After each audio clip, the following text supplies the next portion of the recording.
आपका एक बार फिर से स्वागत है हमारे चैनल भक्ति की शक्ति में। आज हम आपके लिए लेकर आए हैं जीवित पुत्रिका व्रत की कथा।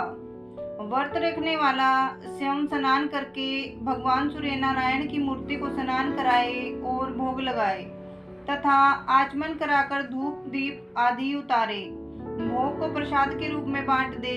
इस दिन बाजरा और चने से बने पदार्थ भोग में लगाए जाते हैं तथा काटे हुए फल व शाक आदि नहीं खाए जाते और न काटने ही चाहिए।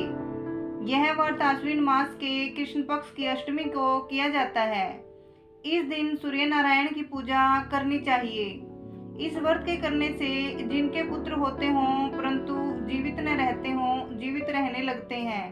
साथ ही बच्चों का मरण दोष दूर हो जाता है। जीवित पुत्रिका व्रत की कथा। एक समय जब भगवान श्री कृष्ण द्वारिकापुरी में निवास करते थे, उस समय एक ब्राह्मण भी द्वारिका में रहता था। उसके 7 पुत्र काल के गाल में बचपन में जा चुके थे। इस दशा को देखकर वह ब्राह्मण बहुत दुखी था। एक दिन वह भगवान श्री कृष्ण के पास गया और कहने लगा, भगवान, आपके राज्य में आपकी कृपा से मेरे 7 पुत्र हुए परंतु जीवित कोई नहीं रहा। इसका क्या कारण है? यदि आप अपने राज्य में किसी को दुखी देखना नहीं चाहते हो तो कोई उपाय बताइए। भगवान बोले, हे ब्राह्मण, सुनो, इस बार तुम्हारे जो पुत्र होगा उसकी उम्र 3 वर्ष की है। उसकी उम्र बढ़ाने के लिए तुम भगवान सूर्य नारायण की पूजा हेतु होने वाले पुत्रजीवी व्रत को धारण करो, तुम्हारे पुत्र की आयु बढ़ेगी। ब्राह्मण ने वैसा ही किया। जब वह सपरिवार हाथ जोड़ और खड़े होकर इस प्रकार विनती कर ही रहा था, सूर्य देव विनती सुनो, पाऊं दुख अपार, उम्र बढ़ाओ पुत्र की, कहता बारंबार। इतना सुनते ही सूर्य का रथ वहीं रुक गया। ब्राह्मण की विनती से प्रसन्न होकर सूर्य ने अपने गले से एक माला ब्राह्मण पुत्र के गले में डाल दी और आगे चले गए। थोड़ी ही देर में यमराज उस ब्राह्मण पुत्र के प्राण लेने आए। यमराज को देखकर ब्राह्मण और ब्राह्मणी श्री कृष्ण जी को झूठा कहने लगे।